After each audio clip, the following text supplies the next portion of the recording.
Afternoon. Today I am going to discuss about the management of PPH. So PPH antandra soon after the delivery of the baby, we need to measure what is the amount of the blood loss from the woman. ಈಗ more than 500 ಗಿಂತ ಜಾಸ್ತಿ 500 ml ಗಿಂತ ಜಾಸ್ತಿ ಎಷ್ಟು blood ಏನಾರು loss ಆದರೆ ಅಂತ ಒಂದು ಕಂಡೀಷನ್ ನಾವು PPH ಅಂತ ಡಿಸ್ಕಸ್ ಮಾಡ್ಕೊಳ್ತೀವಿ. ಸೊ ಈಗ PPH ಅಲ್ಲಿ ಎರಡು ರೀತಿಯಾದಂತಹ ವಿಧಗಳಿವೆ. So there are two types of PPH. One is primary PPH and secondary PPH. So primary PPH ಅಂತಂದ್ರೆ it's a loss of amount of blood 500 and more and within 24 hours of time. So 24 ಗಂಟೆಯ ಒಳಗಡೆ ಅದೇನಾರೋ 500 ml ಗಿಂತ ಜಾಸ್ತಿ blood loss ಆಗಿದ್ರೆ ಅದನ್ನು ನಾವು primary PPH ಅಂತ ಅನ್ಕೋತೀವಿ. Secondary PPH ಅಂತಂದ್ರೆ ಫ್ರಮ್ 24 hours ಇಂದ. ಸೊ 24 hours ಆದ ನಂತರದಲ್ಲಿ ವಿತಿನ್ 6 week ಒಳಗೆ ಯಾವುದೇ ರೀತಿಯಾದಂತಹ ಅಮೌಂಟ್ ಆಫ್ ಬ್ಲಡ್ ಲಾಸ್ ಆಗಿದ್ರೆ 500 ml ಗಿಂತ ಜಾಸ್ತಿ ಬ್ಲಡ್ ಲಾಸ್ ಆದರೆ ನಾವು ಆ ಕಂಡೀಷನ್ ನಾವು ಸೆಕೆಂಡರಿ PPH ಅಂತ ಹೇಳ್ತೀವಿ. ಸೊ ಪ್ರೈಮರಿ PPH ಗೆ ಬೇಕಾಗಿರುವಂತಹ ಕಾರಣಗಳು ಅಂದ್ರೆ ಇರುವಂತಹ ಕಾರಣಗಳು 4 T's ಅಂತ ಹೇಳ್ತಿದ್ರೆ 4 T's ಅಂತ ಹೇಳ್ತೀವಿ.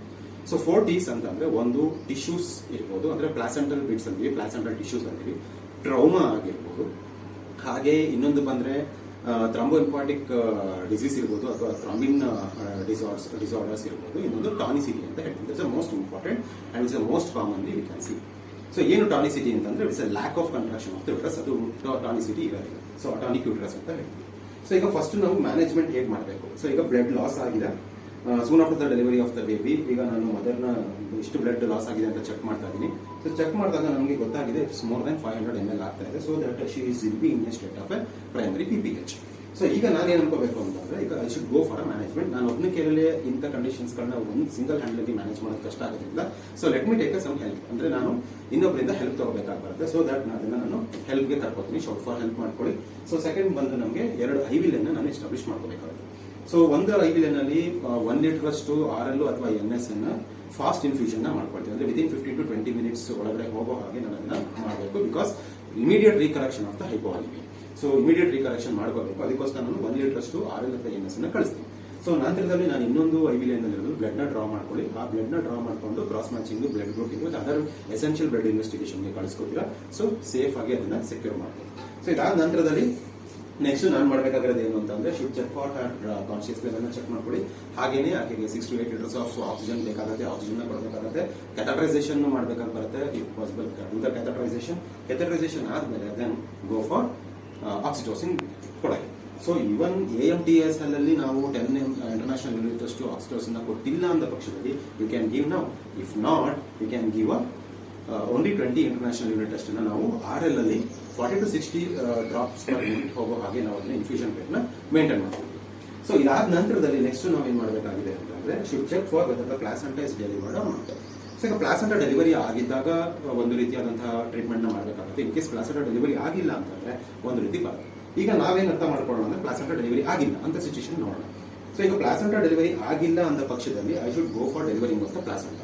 ಹೇಗೆ ಡೆಲಿವರಿ ಮಾಡಬೇಕು ಅಂತಂದ್ರೆ by using a manual cords and CCT ನ ಟೆಕ್ನಿಕ್ ನ ಯೂಸ್ ಮಾಡಿ ಪ್ಲಾಸೆಂಟಾನ ನೀವು ಡೆಲಿವರಿ ಮಾಡಬಹುದು. ಸೊ CCT ಅಂದ್ರೆ control cord traction. So control cord traction ನ ಯೂಸ್ ಮಾಡ್ತೀರಾ, CCT ನ ಅಪ್ಲೈ ಮಾಡಿಕೊಂಡು ಪ್ಲಾಸೆಂಟಾನ ರಿಮೂವ್ ಮಾಡಬಹುದು. ಸೊ ಇವಾಗ CCT ಅಪ್ಲೈ ಮಾಡಿದ್ಮೇಲೂ ಪ್ಲಾಸೆಂಟಾ ಡೆಲಿವರಿ ಆಗಿಲ್ಲ ಅಂತ ಪಕ್ಷದಲ್ಲಿ ಸೊ ನಾನೀಗ ಥಿಂಕ್ ಮಾಡಬೇಕಾದ್ರೆ ಅಂತಂದ್ರೆ ಬ್ಲೀಡಿಂಗ್ ಕಂಟಿನ್ಯೂ ಆಗ್ತಾ ಇದೆ, CCT ಮಾಡಿದ್ಮೇಲೂ ಬರ್ತಾ ಇಲ್ಲ, ಸೊ ಅರ್ಧ ಗಂಟೆ ಆಗೋಗಿದೆ, ಅದನ್ನ ನಾನು ರಿಟೇನ್ ಪ್ಲಾಸೆಂಟಾ ಅಂತ ನಾನು ಚೆಕ್ ಮಾಡ್ಕೊಳ್ಬೇಕಾಗುತ್ತೆ ಅಥವಾ ಡಿಫೈನ್ ಮಾಡ್ಕೊಳ್ತೀನಿ. ಸೊ ಅದನ್ನ ನಾವು ರೆಫರ್ ಮಾಡ್ತೀವಿ higher centres under general anaesthesia. ಆಕೆಗೆ ಪ್ಲಾಸೆಂಟಾನ ಮ್ಯಾನ್ಯುವಲ್ ಆಗಿ ರಿಮೂವ್ ಮಾಡ್ತೀವಿ.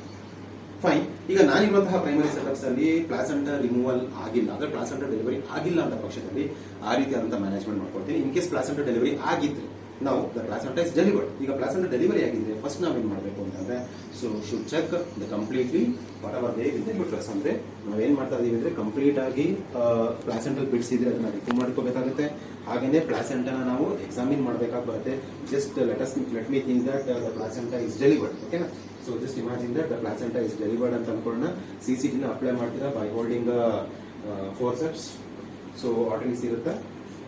ಸೊ ಈಗ ನೀವು CCT ನ ಕೊಟ್ಬಿಟ್ಟು ಪ್ಲಾಸೆಂಟಾನ ಡೆಲಿವರಿ ಮಾಡಿದ್ರ by downward and forward movement ಅಲ್ಲಿ ಪ್ಲಾಸೆಂಟಾ ಡೆಲಿವರಿ ಮಾಡಿದ್ರ. ಈಗ ಪ್ಲಾಸೆಂಟಾ ಡೆಲಿವರಿ ಆದಂತ ಪಕ್ಷದಲ್ಲಿ ಏನ್ ಮಾಡಬೇಕು. ಸೊ ಪ್ಲಾಸೆಂಟಾ ಆದ ಪಕ್ಷದಲ್ಲಿ ಫಸ್ಟ್ ನೀವೇನ್ ಮಾಡ್ತಾ ಇದ್ದೀರಾ ಅಂತಂದ್ರೆ ಪ್ಲಾಸೆಂಟಲ್ ಎಕ್ಸಾಮಿನೇಷನ್ ನ ಮಾಡ್ಕೋಬೇಕಾಗುತ್ತೆ. ಹಾಗೇನೆ ಯೂಟ್ರಸ್ ಒಳಗೆ ಏನಾರು ಇದೆಯೋ ಅಂತ ಅಂದ್ಬಿಟ್ಟು ನಾವು ಚೆಕ್ ಮಾಡ್ಕೊಳ್ತೀವಿ. That is called as explore the uterus. If anything is there evacuate the ಯುಟ್ರಸ್ನ ನೀವು ಕಂಪ್ಲೀಟ್ ಇವ್ಯಾಕ್ಯುಯೇಟ್ ಮಾಡ್ಕೊಳ್ಳಿ. ಹಾಗೇನೆ ಬ್ಲೀಡಿಂಗ್ ಇದೆ ಅಂತ ಅಬ್ಸರ್ವ್ ಮಾಡ್ಕೊಳ್ಳಿ. As still bleeding is continued.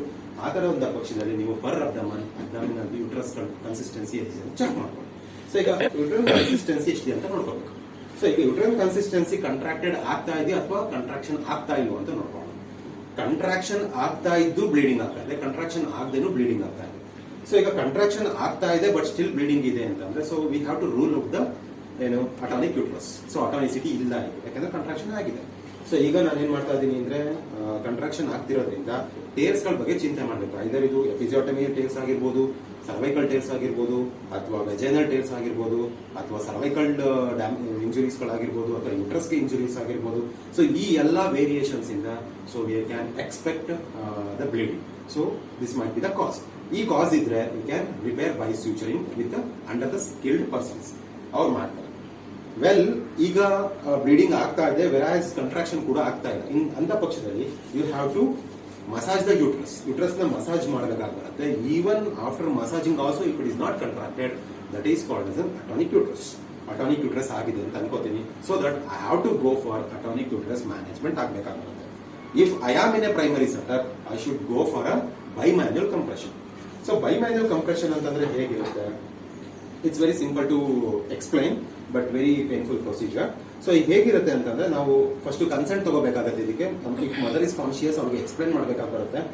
Otherwise you have to explain the procedure to the relatives ಯಾರು ಇರ್ತಾರೆ, ಬರ್ತ್ companion ಇರ್ತಾರೆ, ಅವ್ರಿಗೆ ಹೇಳಬೇಕಾಗಿರುತ್ತೆ.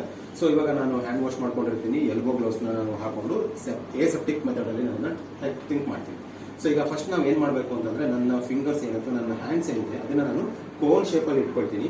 ಕೋನ್ ಶೇಪ್ ಅಲ್ಲಿ ಇಟ್ಕೊಂಡು ನಾನು ಏನ್ ಮಾಡ್ತಾ ಇದೀನಿ ಅಂದ್ರೆ ನಾನೀಗ ಯುಟ್ರಸ್ ಒಳಗಡೆ ಥ್ರೂ ವೆಜೈನ ನಾನು ಅದನ್ನ ಇನ್ಸರ್ಟ್ ಮಾಡ್ತಾ ಇದ್ದೀನಿ. Once I feel or once I touch the cervical anterior cervix ಹೋಗ್ತಾ ಇದ್ದೀನಿ ಅಂತ ಗೊತ್ತಾದಾಗ ಆಂಟೀರಿಯರ್ ವೆಜೈನಲ್ ಫಾರ್ನಿಕ್ಸ್ ಹತ್ರ ಏನಿದೆ ಅಲ್ಲಿ ತನಕ ನನ್ನ ಕೈನ ಟರ್ನ್ ಮಾಡ್ಕೊಂಡು ಫಿಸ್ಟ್ ಮಾಡ್ಕೊಳ್ತೀನಿ. ಫಿಸ್ಟ್ ಮಾಡ್ಕೊಂಡು ಫರ್ಮ್ ಆಗಿ ನಾನೊಂದು ಪ್ರೆಷರ್ ಕೊಡ್ತೀನಿ. ವರಾಸ್ ನನ್ನ ಲೆಫ್ಟ್ ಹ್ಯಾಂಡ್ ಏನಿರುತ್ತೆ ಅದು ಕೂಡ ಫಂಡಸ್ ನ ಸ್ಕ್ವೀಸ್ ಮಾಡ್ತಾರೆ. ಸೊ ಈಗ ಫಂಡಸ್ ನ ಸ್ಕ್ವೀಸ್ ಮಾಡ್ತಾ ಇರಬೇಕು. ವರಾಸ್ ನನ್ನ ರೈಟ್ ಹ್ಯಾಂಡ್ ಏನಿದೆ ಅದು ನಾನು ಹಾಗೆ ಇಟ್ಕೊಳ್ತೀನಿ. Observe till the blood has stopped. So if the blood is stop ಆಗಿದೆ ಅಂತ ಗೊತ್ತಾದಾಗ ನಾನು ಏನ್ ಮಾಡ್ತಾ ಇದ್ದೀನಿ ಅಂತಂದ್ರೆ ನಾನು ಸ್ಲೋ ಆಗಿ ಫಂಡಸ್ ನ ರಿಲೀಸ್ ಮಾಡ್ತಾ ಇದ್ದೀನಿ. ಅಂಡ್ ಈಗ ಚೆಕ್ ಮಾಡಿ whether still there is a bleeding. ಈಗ ಬ್ಲೀಡಿಂಗ್ ಇಲ್ಲ ಅಂತ ಪಕ್ಷದಲ್ಲಿ ಸ್ಟಾಪ್ ಆಗಿದೆ ಅಂತಂದ್ರೆ ಹೇಗೆ ನಾನು ಯಾವ ರೀತಿ ಇನ್ಸರ್ಟ್ ಮಾಡಿದ್ನೋ ಅದೇ ರೀತಿ ನಾನೀಗ ರಿಮೂವ್ ಮಾಡ್ಕೊಳ್ತೇನೆ. ಓಕೆನಾ? ರಿಮೂವ್ ಮಾಡ್ಕೊಳ್ತೇನೆ. ಇನ್ ಕೇಸ್ ಈ ತರ ಆದಾಗ ಸ್ಟಾಪ್ ಆಗಿಲ್ಲ ಬ್ಲಡ್ ಅಂತಂದ್ರೆ ಯು ಹ್ಯಾವ್ ಟು ಪ್ಯಾಕ್. ನಾವೇನಂತೀವಿ, ನಾವು ಟ್ಯಾಂಪೂನ್ಸ್ ಅಂತೀವಿ, ಅಥವಾ you have to go for condom catheter. ಅದನ್ನ ಯೂಸ್ ಮಾಡಿ ನೀವು ಹೈಯರ್ ಸೆಂಟರ್ಸ್ಗೆ ಮಗನ್ನ ರೆಫರ್ ಮಾಡಬೇಕಾಗಿ ಬರ್ತದೆ. ಎಸ್, ಈ ರೀತಿ ಮಾಡೋದು ನಿಮ್ಮ ಪ್ರೈಮರಿ ಸೆಂಟರ್ಸ್ ಅಲ್ಲಿ ಇದ್ದಾಗ ಪ್ರಶ್ನೆ ಕೊಡ್ಬೋದು. ಹಾಗೇನೆ ಐ ಕ್ಯಾನ್ ಗಿವ್ ಇವನ್ ಎರ್ಗೋಮೆಟ್ರಿನ ಕೊಡ್ಬೋದು. ಎರ್ಗೋಮೆಟ್ರಿನ ಆದ್ರೆ 0.2 mcg ಅಷ್ಟು ನಾನು ಕೊಡಬೇಕಾಗತ್ತೆ. ಮ್ಯಾಕ್ಸಿಮಮ್ ಡೋಸು ಕೂಡ 1 mg ಇರುತ್ತೆ. Interval of 15 minutes, maximum 5 dose ನ ಕೊಡ್ತೀನಿ. Whereas ಕಾರ್ಬೋಪ್ರೋಸ್ಟ್ ಆದ್ರೆ you can also give a carboprost ಕೊಡ್ಬೋದು. 250 mcg ಇರುತ್ತೆ. ಅದು ಕೂಡ 8 ಡೋಸಸ್, ಮ್ಯಾಕ್ಸಿಮಮ್ 8 ಡೋಸ್ ನ ಕೊಡಬೇಕಾಗುತ್ತೆ. Well, total maximum amount of dose ಬಂದು ನಿಮಗೆ 2 mg ಇರುತ್ತೆ. ಸೊ ಇದಿಷ್ಟು ಕೊಡಬಹುದು under careful consideration. Because asthma ಇರ್ಬೋದು ಅಥವಾ ಆಕೆಗೆ ಸಿವಿಯರ್ ಅನಿಮಿಕ್ ಇರ್ಬೋದು. ಇಂಥ ಪಕ್ಷದಲ್ಲಿ we have to hold that dose drugs because it is contraindicated. So well, misoprostol ಕೂಡ ನೀವು 800 mcg ಅಷ್ಟನ್ನ ಕೊಡಬಹುದು ಥ್ರೂ ರೆಕ್ಟಲ್ಲಿ ಆಕೆಗೆ ಕೊಡ್ತೀವಿ. ಸೊ ಇದಿಷ್ಟು ಡ್ರಗ್ ಮ್ಯಾನೇಜ್ಮೆಂಟ್ ಬರುತ್ತೆ. ಎಲ್ಸ್ ಇದಾದ್ಮೇಲೆ ಥ್ರೂ ಡ್ರಗ್ ಅದು ಕಂಟ್ರೋಲ್ ಆಗಿದೆಯಾ ಕಂಟ್ರೋಲ್ ಆಗಿಲ್ವಾ ಅಂತ ನೋಡಿ. The bleeding is controlled through drug ಆದರೆ I need to observe the women observe ಮಾಡ್ಬೇಕಾಗಿ ಬರುತ್ತೆ. ಯಾವ ರೀತಿ ಅಬ್ಸರ್ವೇಷನ್ ಮಾಡಬೇಕು ಅಂತ ಅಂದ್ರೆ every 15 minutes I need to check pulse ನ ಚೆಕ್ ಮಾಡ್ಕೋಬೇಕು. ಹಾಕಿದ ರೆಸ್ಪಿರೇಷನ್ ಎಷ್ಟಿದೆ ಅಂತ ನೋಡ್ಕೋಬೇಕು. ಕಂಟ್ರಾಕ್ಷನ್ಸ್ ಚೆನ್ನಾಗಿದೆಯಾ ಅಂತ ನೋಡ್ಕೋಬೇಕಾಗುತ್ತೆ. ವೆಲ್ಸ್ ಅಮೌಂಟ್ ಆಫ್ ಬ್ಲೀಡಿಂಗ್ ಕೂಡ ಎಷ್ಟಿದೆ ಅಂತ ನಾವು ಚೆಕ್ ಮಾಡಬೇಕಾಗುತ್ತೆ ಎವ್ರಿ 15 minutes. ಹಾಗೇನೆ ಬಿಪಿನೂ ಕೂಡ ನಾನು ಚೆಕ್ ಮಾಡ್ಕೋಬೇಕಾಗಿ ಬರುತ್ತೆ. Every once in up to 2 hours ತನಕ ನಾನು ಬಿಪಿನ ಚೆಕ್ ಮಾಡ್ಕೋಬೇಕು, ನೋಡ್ಕೊಳ್ಳೋಣ. ಸೊ ಈಗ ಇದೆಲ್ಲ ಕಂಟ್ರೋಲ್ಡ್ ಆಗಿದೆ ಅಂತಂದಾಗ first half an hour, first half an hour every 10 minutes vitals ನ ಚೆಕ್ ಮಾಡಿ. For the next half an hours every 15 minutes ನ ಚೆಕ್ ಮಾಡಬೇಕಾಗಿ ಬರುತ್ತೆ. Every half an hour for the next 2 hours ಕೂಡ ನಾನು ಮಾನಿಟರ್ ಮಾಡಬೇಕಾಗಿ ಬರುತ್ತೆ. This is the phase of monitoring of the women. So ಈಗ ಕಂಪ್ಲೀಟ್ ಆಗಿ ಇದು ಸ್ಟಾಪ್ ಆಗಿದೆ ಬ್ಲಡ್ ಅಂತಂದ್ರೆ ಸೊ ನಾವು she is safe to go for ಅ ಶಾಕ್ಗೆ ಹೋಗೋದು ನಾವು ತಪ್ಪಿಸಿದೀವಿ ಅಂತ. So this is a brief introduction about the management of postpartum hemorrhage, and this is regarding the examination of the placenta. So when we are looking about the examination of the placenta has to be examined in different ways. ಏನು ಅಂತಂದ್ರೆ ಒಂದು maternal face ಅಂತ ಇರುತ್ತೆ ಅಥವಾ maternal surface ಇರುತ್ತೆ, ಇನ್ನೊಂದು fetal surface ಇರುತ್ತೆ. So maternal surface ಅಂತಂದ್ರೆ which is attach to the uterus, versus fetal surface ಅಂತಂದ್ರೆ which is attach to the baby. ಓಕೆನಾ? ಸೊ ಈಗ ಹೇಗೆ ನೋಡ್ಬೇಕು ಅಂದ್ರೆ ಆಮ್ನಿಯೋನ್, ಕೋರಿಯಾನ್ ಮೆಮ್ಬ್ರೇನ್ಸ್ ನ ಕೂಡ ನಾವು ಚೆಕ್ ಮಾಡಬೇಕು, ಅಂಬಲಿಕಲ್ ಕಾರ್ಡ್ ನ ಚೆಕ್ ಮಾಡಬೇಕಾಗಿ ಬರುತ್ತೆ, ಹಾಗೇನೆ ಫೀಟಲ್ ಸರ್ಫೇಸ್ ಮತ್ತೆ ಮೆಟರ್ನಲ್ ಸರ್ಫೇಸ್ ಕೂಡ ನಾವು ಚೆಕ್ ಮಾಡಬೇಕಾಗಿ ಬರುತ್ತೆ. ಲೆಂತ್ ಆಫ್ ದ ಕಾರ್ಡ್ ಎಷ್ಟಿದೆ ಅಂತ ನೋಡಬೇಕಾಗುತ್ತೆ, ವೆಯ್ಟ್ ಆಫ್ ದ ಪ್ಲಾಸೆಂಟಾ ಎಷ್ಟಿದೆ ಅಂತ ನೋಡಬೇಕಾಗುತ್ತೆ, ಹಾಗೇನೆ ಕಾರ್ಟಿಲಿಡನ್ಸ್ ಕರೆಕ್ಟ್ ಆಗಿದೆಯಾ. So for example 15 to 20 cotyledons is quite commonly we estimate. ಅದಷ್ಟು ಕಾರ್ಟಿಲಿಡನ್ಸ್ ಇದೆಯಾ ಅಂತ ನೋಡ್ಕೊಳ್ಳಿ, ಅಲೈನ್ಮೆಂಟ್ ಹೇಗಿದೆ ಅಂತ ನೋಡ್ಕೋಬೇಕಾಗುತ್ತೆ, ಹಿಪ್ಸ್ ಏನಾರ ಅಲ್ಲೇ ಇದೆಯಾ ಅಂತ ನೋಡ್ಕೋಬೇಕಾಗಿ ಬರುತ್ತೆ, ಸೆಂಟ್ರಲ್ ಪ್ಲೇಸ್ಮೆಂಟ್ ಆಗಿದೆ, whether the card is placed centrally ಅಂತ ಕೂಡ ನಾವು ನೋಡ್ಕೋಬೇಕಾಗಿ ಬರುತ್ತೆ, ಅಥವಾ ಯಾವುದೇ ಒಂದು ರೀತಿಯಾದಂತಹ ಡ್ಯಾಮೇಜ್ ಗಳಾಗಿದೆಯಾ ಅಂತ ಕೂಡ ನಾವು ನೋಡ್ಕೋಬೇಕಾಗುತ್ತೆ. So this is most important to understand. ಜೊತೆಗೆ ಅಂಬಲಿಕಲ್ ಕಾರ್ಡ್ ಅಲ್ಲಿ ಆರ್ಟರೀಸ್ ಎಷ್ಟಿದೆ ಮತ್ತೆ ವೇನ್ಸ್ ಎಷ್ಟಿದೆ ಅದನ್ನು ಕೂಡ ನಾವು ಅಂಡರ್ಸ್ಟ್ಯಾಂಡ್ ಮಾಡ್ಕೋಬೇಕಾಗುತ್ತೆ. So based on this we can say whether is congenital anomalies ಇರ್ಬೋದಾ ಅಥವಾ ಬೇರೆ ಇನ್ಯಾವ ರೀತಿಯಾದಂತಹ ಪ್ರಾಬ್ಲಮ್ಸ್ಗಳು ಮದರ್ಗೆ ಅಥವಾ ಬೇಬಿಗೆ ಆಗ್ಬೋದು ಅನ್ನೋದ್ರ ಬಗ್ಗೆ ನಾವು ಡೀಟೇಲ್ ಆಗಿ ನೋಡ್ಕೋಬಹುದು. So this is regarding the small information about the examination of the placenta and management of the postpartum hemorrhage. Thank you.